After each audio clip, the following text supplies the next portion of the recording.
tentang bermadhab, apa hukumnya? Jika kita adalah orang yang awam, maka hukumnya wajib bermadhab.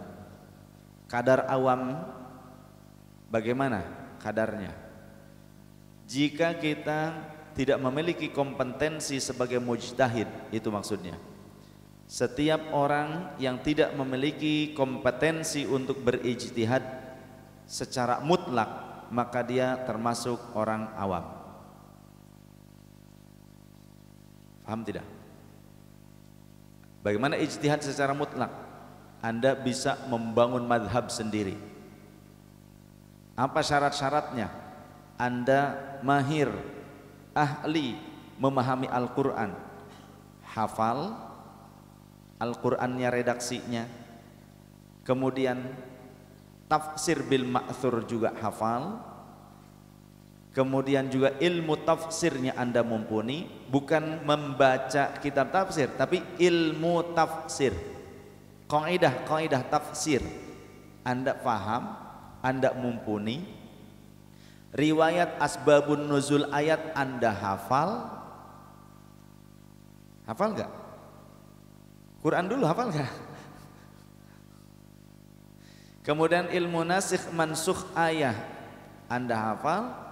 Tidak cukup itu, Anda harus hafal minimal 300.000 hadis matan beserta riwayatnya dan biografi seluruh perawinya, maka bergelar hafiz dalam bidang hadis. Kalau di Arab, wilayah Timur Tengah, kalau hafiz Quran gak disebut hafiz, biasa saja, paling al-qari begitu ya. Tapi kalau yang sebut al-hafiz itu berarti ulama yang hafal minimal 300.000 hadis matan plus riwayat-riwayatnya serta hafal seluruh biografi para perawi hadis. Hafal berapa?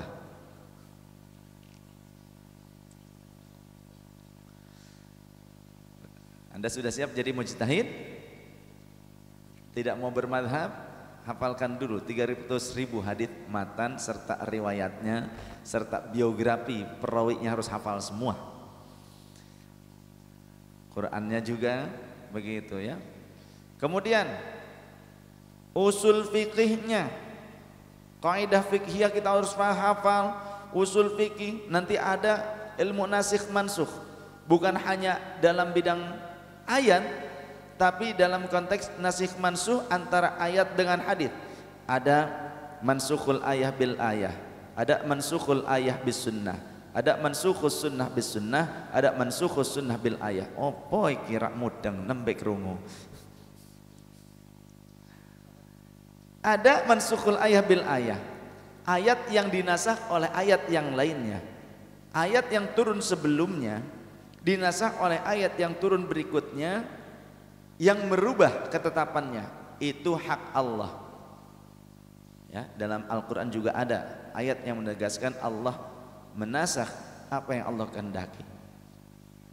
Kemudian mansukhul ayah bis sunnah, ada hukum yang pertama turun berupa ayat Al-Quran, kemudian di waktu yang akan datang, di kemudian waktu Allah berkehendak merubah hukum tersebut dengan mewahyukan kepada malaikat Jibril, disampaikan kepada Rasulullah, tapi tidak berupa Al-Quran, tidak dituliskan di dalam mushaf, tapi Rasulullah menyampaikannya sesuai dengan pemahaman umat pada saat itu, dengan bahasa umat pada saat itu, tapi itu wahyu dari Allah yang menetapkan bahwa hukum yang dulu dirubah oleh Allah Ta'ala. Mansukhus sunnah, mansukhul ayah bis sunnah. Kemudian ada mansukhus sunnah bis sunnah. Rasulullah pernah menjelaskan di waktu sebelumnya dengan bahasa beliau tapi berupa wahyu bahwa hukum ini tidak boleh. Contoh, hadis keluar. Tapi di waktu yang lainnya yang akan datang, ternyata Rasulullah kemudian berkata dengan bahasa yang mudah dipahami oleh umat pada saat itu, dengan bahasa Rasul sendiri tapi rupanya berupa wahyu. Ada hadis yang muncul berikutnya menasakh, merubah ketetapan hukum yang sebelumnya. Jadi sunnah dirubah dengan sunnah. Ada yang seperti itu. Ada mansukhus sunnah bil ayah, Suatu ketika Rasulullah menyampaikan hukum demikian, bukan ayat tapi berupa perkataan Rasulullah, hadis. Tapi di kemudian waktu Allah menurunkan wahyu yang kemudian dicatatkan di dalam Al-Quran, kalamullah, yang Rasulullah pun menyampaikannya dengan bahasa Al-Quran. Maka itu namanya mansukhus sunnah bil ayah. Nah, kita harus hafal tentang asbabun nuzul, juga harus hafal tentang asbabul wurud hadis. Ayat ini turun ketika bagaimana, riwayatnya bagaimana. Kalau hadis ini terjadinya seperti apa, bagaimana. Jangan asal caplok. Ya, kita punya terjemahan hadis, tapi kalau salah, seperti ada hadis di dalam Sahihul Bukhari, kitabnya Sahih Imam Bukhari, ada hadis la taktubu anni, ya, la taktubu anni illa kitab Allah. Jangan kalian mencatat dariku kecuali kitabullah. Nah, sekarang Imam Bukhari sendiri mencatatkan banyak hadis. Di hadis tersebut Imam Bukhari sendiri mencatat hadis itu, riwayat itu di dalam kitab hadisnya sendiri. Kira-kira ittirab tidak? Bertolak belakang tidak? Kata Rasulullah di riwayat yang ditulis oleh Imam Bukhari, jangan kalian mencatat dariku kecuali kitabullah. Imam Bukhari mencatat riwayat itu di dalam kitab sahihnya, tapi di dalam kitab sahih itu pun Imam Bukhari mencatat banyak riwayat selain kitabullah. Kita bingung kan? Bingung kan? Kalau awam bingung, maka kita harus tahu asbabul wurud. Dulu akhirnya kita tahu tentang ilmu nasikh mansuh. Dulu di awal-awal keislaman, Rasul sampai melarang para sahabat mencatat hadis Rasul. Cukup diperbolehkan hanya mencatat kalamullah yang turun kepada Rasulullah saja. Wahyu yang datang kepada Rasul baru itu boleh dicatat. Kalau hadis gak boleh dicatat, dihafal saja. Awal-awalnya begitu. Oh, itu berarti dulu ya? Oh iya dulu. Makanya jangan cuma membaca terjemah hadis secara tekstual. Kita juga harus memahami, mempelajari bagaimana asbabul wurudnya. Aduh, nggak ada waktu. Ya udah, kalau nggak ada waktu sudah taklid saja, muqallid wajib. Lawang bodoh kok jadi pengen jadi mujtahid, gimana urusannya? Mujtahid sesat nantinya, dhalun mudhillun, sesat dan menyesatkan. Belajar aja waktunya dihabisin sama overtime kok, lembur mulu. Apalagi 3 shift. Kalau 3 shift ngaji sebulan berapa kali? Paling juga sekali atau 2 kali paling banter. Ya. Nah, sekarang kita yakin, kita faham diri kita ini nggak mumpuni. Kalau diukur dengan syarat-syarat menjadi seorang mujtahid mutlak, kita ini nggak mumpuni. Tapi kok sok-sokan seolah-olah kita ini seorang mujtahid. Banyak kan zaman sekarang begitu kan, nyolahin ulama, sampai-sampai menyalahkan mujtahid. Orang yang sekelas mujtahid, mujtahid juga ada kriteria, ada grade-nya. Ada mujtahid mutlak, ada mujtahid tarjih, ada mujtahid fatwa. Di antara mujtahid mutlak yang kita sudah masyhur kenal 4 imam madhab, Imam Hanafi, Imam Malik, Imam Syafi'i, Imam Ahmad bin Hambal. Bukan hanya itu, pemegang ijtihad mutlak pada saat itu ada sekitar 11 lebih.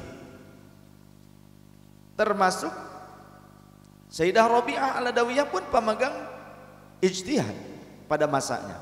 Imam Hasan Al-Basri pemegang ijtihad mutlak pada saatnya. Ya. Ada sekitar 11 imam pemegang madhab mutlak pada saat itu, masa tabi'in dan tabi'un tabi'in. Pada masa tabi'in dan tabi'un tabi'in. Akan tetapi pengikutnya dari yang 11 ini banyak yang berkurang. Akhirnya mereka karena ada kesamaan dan ada keluasan ilmu di antara 4 ini, maka akhirnya yang lain ngikut kepada imam yang salah satu dari yang 4 ini. Karena apa? Karena yang 4 ini sangat luas ilmunya, luar biasa. Kenapa luas? Penggabungan riwayat-riwayat dari berbagai sahabat yang berada di berbagai daerah.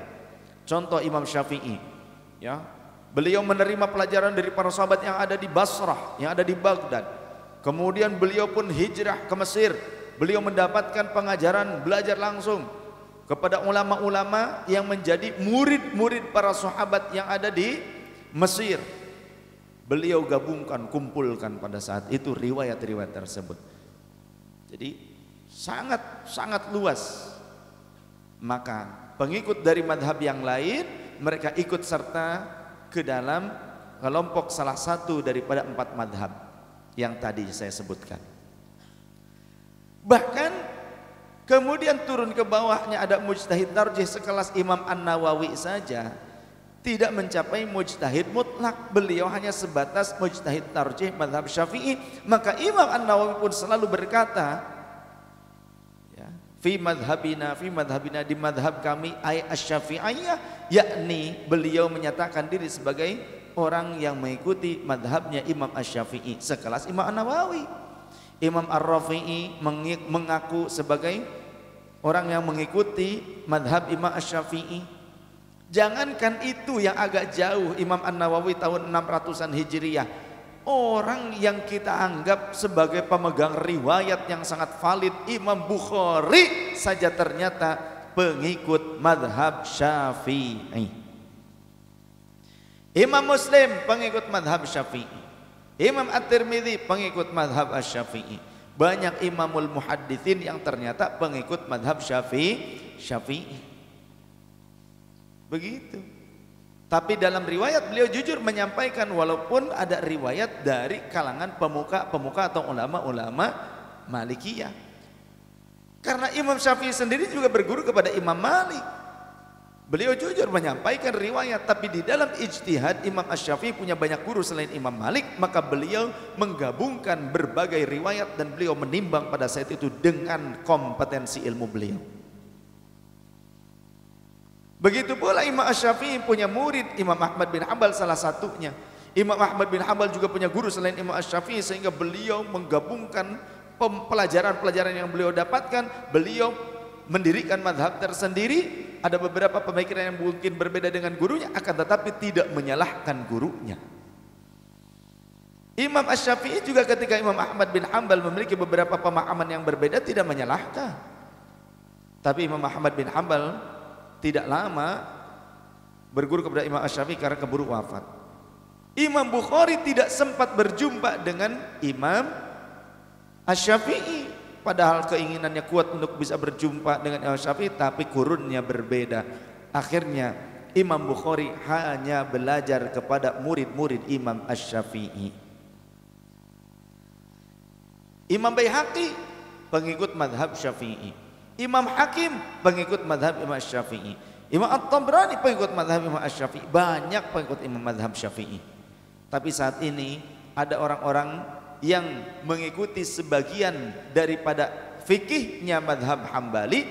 Mereka selalu berupaya untuk memfitnah amaliyah Syafi'iyah. Kenapa saya katakan separuh mereka mengamalkan fikih Hambali?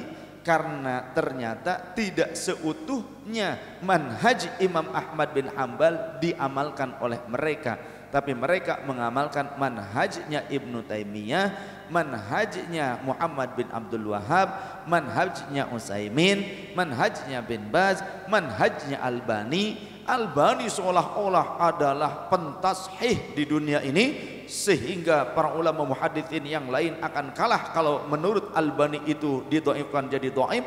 Padahal di dalam kitab Tanaqudat Al-Albani, saya punya 3 jilid tebal-tebal, ada di kamar sebelah sini, ada kitabnya 3 warna, 3 jilid ya, Tanaqudat Al-Albani karya seorang muhadits.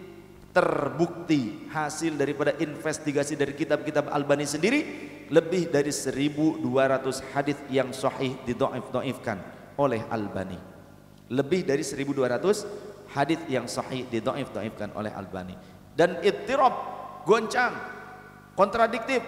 Menurut Albani di dalam suatu kitab, perawi ini thiqah, tapi di dalam kitab yang lain perawi yang sama dijelek-jelekin. Wah, matruk, munkar, seperti itu. Itu perilaku Albani karena dia tidak pernah mendapatkan sanad hadis di dalam pembelajaran hadisnya. Jadi tidak valid. Dia hanya syughulun bil hadis. Apa itu syughulun bil hadis?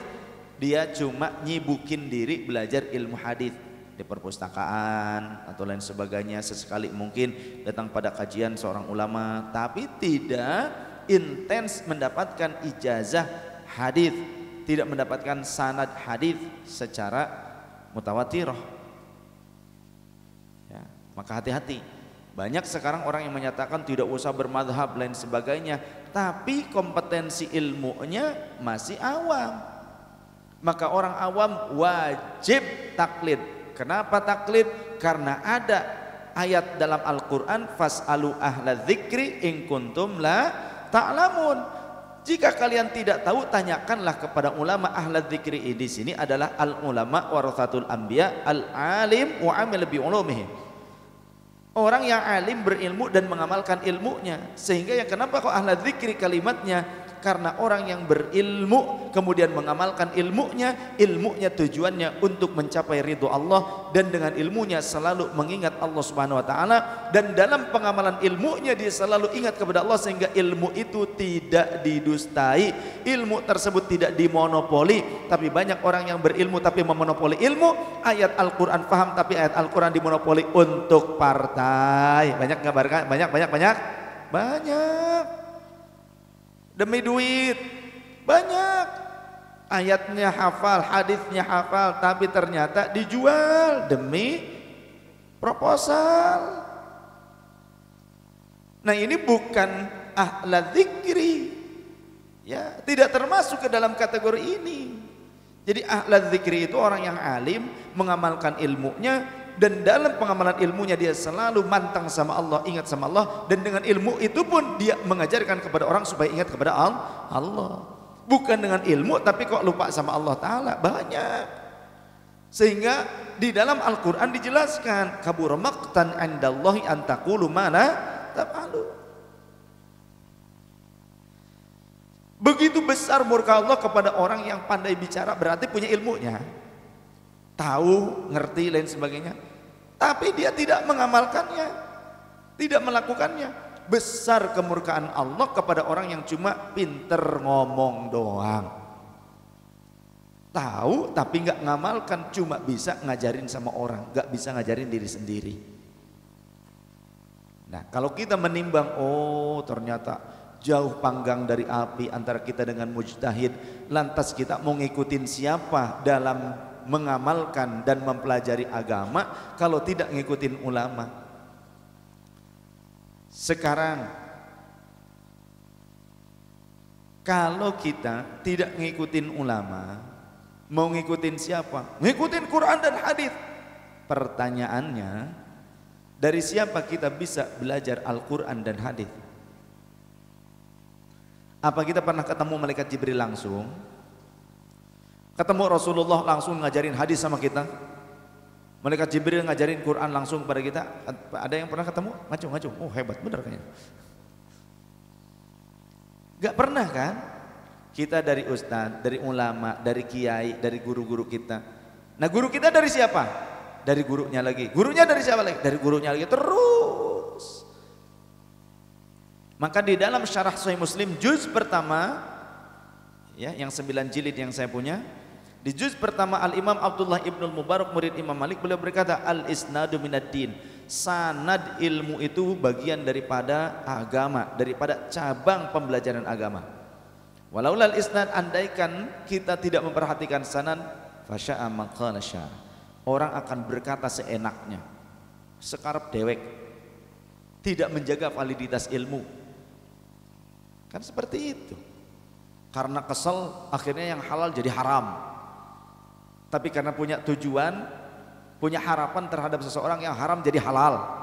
Oh, Pak Kiai, ini gimana hukumnya? Halal. Itu halal, Ibu. Haram jadi halal gitu. Lidahnya keluh buat kata haram itu. Keluh, kenapa? Takut proposalnya gak cair, belum cair. Masya Allah. Ya, Jadi wajib bagi kita mengamalkan. Tuh kata saya juga apa kan, gak cukup sebentar, ini harus sampai jam 2.30. Ini baru menjelaskan tentang apakah kita tidak perlu bermadhab. Baru pertanyaan itu, belum pertanyaan yang lainnya. Kasihan kalau saya jawab semuanya, ini gak beres-beres. Jadi selebihnya nanti sisanya pelajari dari minimal belajar dulu ya, mutolaah dulu. Nanti ditanyakan kembali, nanti kita bahas bersama-sama. Begitu. Terima kasih Bib. Soalnya sama-sama. Di teman kerja itu ada yang dia berkeyakinan katanya tidak bermadzhab.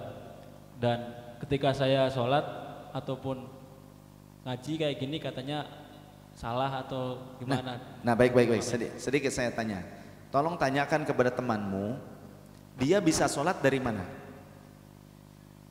Belajar sholat dari mana?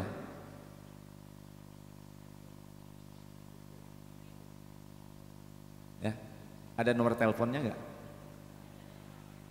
Telepon sekarang nggak apa-apa, live streaming. Biar langsung dialognya sama saya. Di ini apa? Ya, video call boleh. Siapkan ini ya layar, sudah ada tuh layarnya, tinggal pasang. Ya. Pertanyaannya bagi orang yang katanya tidak usah bermadhab, pertanyaannya simpel saja. Al-Quran saja, madhab Quran. Madhab Quran itu ada 7, bahkan 10. Qiraat asyarah, itu madhab Quran. Ada 7 secara umum yang masyhur. Ya. Unzilal Quran bisab'ati ahrufin. Quran diturunkan dengan 7 dialek bacaan, 7 metode bacaan. Qiraat sab'ah, qiraat 7. Bahkan sebetulnya asyarah 10. Yang mutawatirah itu 10. Cuma yang 3 ini sebetulnya cabang daripada bagian yang 10 ini. Yang 7, cabang dari yang 7. Pertanyaannya, kalau dia tidak bermadhab, gaya bacaan Qur'annya, cara pembacaan Qur'annya seperti apa? Dari mana dia belajar? Kemudian qiraat apa yang dia pakai? Baru Qur'an nih, baru Qur'an. Qur'an juga bermadhab. Dalam bacaan Qur'an kita juga bermadhab. Umumnya kita menggunakan qiraat Hafiz, Imam Asim. Ya. Ada Imam Qalun.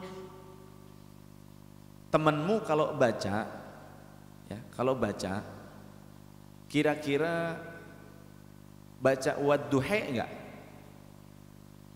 Jadi imalah semua. Kalau ada layinah seperti itu. Wadduha wal laili idza saja. Pernah enggak dengar dia baca begitu? Enggak. Bacanya gimana? Wadduha. Pernah dengar dia baca wadduha wal laili idza saja? Belum pernah juga. Berarti repot ya. Kulo wele lah. Jadi kalau seseorang baca Qur'annya wadduha wal laili idza saja, berarti engkau telah bermadhab. Karena di dalam madhab Qur'an yang lainnya ada diimalahkan. Wadduha wal laili idza saja ma wadda'aka rabbuka wa ma qala walal akhiratu khairum minal uli. Jadi kalau kita membaca Quran dengan qiraat tertentu itu saja sudah bermadhab. Kemudian dalam bab fikih sekarang, wudunya kamu dari mana belajar wudunya? Kamu bisa wudu, ada yang ngajarin apa langsung dapat ilham laduni langsung celing? Pinter aja ngedadak, bisa sholat sendiri dan sebagainya. Kira-kira kita belajar apa enggak nih? Bisa sholat? Belajar. Dan sholat kita ala imam yang mana ternyata? Sekarang banyak orang salafi wahabi yang pengamalan fikihnya ternyata hambaliyah. Salafi wahabi itu kebanyakan fikihnya tuh hambali. Ya. Tapi mereka mengaku tidak bermadhab dan melarang orang bermadhab. Kepada siapa? Kepada orang-orang awam. Tujuannya apa? Ada misi. Misinya adalah ingin merekrut pengikut sebanyak-banyaknya berusaha menjelekkan madhab yang lain, tuh ternyata curang. Kalau kita yang faham kemudian kita kejar orang tersebut, maksud dikejar itu bukan dikejar lari, bukan, dikejar pemahaman yang kita tanya. Seperti ini pertanyaannya, kamu sholat? Ya sholat. Kamu sholat belajar dari mana? Dari guru saya. Gurumu dari mana? Terus kita kejar terus, dari mana? Begitu. Kitabnya apa? Pas dilihat ternyata Hambali, berarti kamu bermadhab. Begitu kan? Nah kalau kita tidak bermadhab, madhab itu rujukan. Artinya madhab itu kita merujuk, madhab itu rujukan. Kembalinya, tempat kembalinya kita untuk ini, untuk mendapatkan satu ketetapan hukum, penjelasan ijtihadiyah dari siapa sih? Kita berlarinya kemana? Ya harus kepada ulama. Fas'alu ahla dzikri in kuntum la ta'lamun. Apa kira-kira kalau jenengan nggak ada yang ngajarin total sama sekali, orang mu'alaf lah, mohon maaf, mu'alaf ya, mu'alaf belum belajar Islam, tiba-tiba langsung syahadat asyhadu an la ilaha illallah asyhadu anna muhammadan abduhu rasuluh, kita kasih Quran, kita kasih kitab-kitab hadis, kira-kira langsung bisa sholat nggak? Bisa nggak? Itu saja gampang, betul tidak? Mu'alaf yang belum pernah belajar Islam sama sekali, kemudian syahadat karena mau nikah dengan orang muslim, contoh, langsung syahadatkan asyhadu an la ilaha illallah asyhadu anna muhammadar rasulullah. Ini Qur'annya, ini kitab-kitab hadisnya, ini hukum-hukum dan tatanan hukum secara kita hablum minallah dan hablum minannas di dalam Islam, ini silahkan amalkan. Bingung, oh iki gitu. Jadi kalau kita belajar dari ulama Syafi'iyah, kemudian sekarang kita mengamalkan amaliyah Hambaliyah, tidak masalah, tapi jangan pernah menyalah-nyalahkan madhab Syafi'i dan madhab yang lain. Jangan menjadi penipu umat. Kita mengamalkan madhab Hambali, tapi ternyata menyalah-nyalahkan orang lain yang bermadhab. Bahkan kita berdalih kita ini tidak bermadhab dan tidak boleh bermadhab, tapi dirinya sendiri bermadhab, sholatnya saja bermadhab. Coba kalau ada orang yang sholatnya pada saat tasyahud gini-gini, tak, ikutin siapa? Ayo, ikutin ulama. Apa semua ulama begini-begini? Itu aja gampang, ya enggak? Apa semua umat Islam begini-begini semua? Enggak, cuma mereka saja. Apa lantas yang tidak begini-begini tidak mengikuti Rasulullah? Apa semuanya yang tidak begini-begini, tidak utak-utakan seperti portal itu tidak sah sholatnya?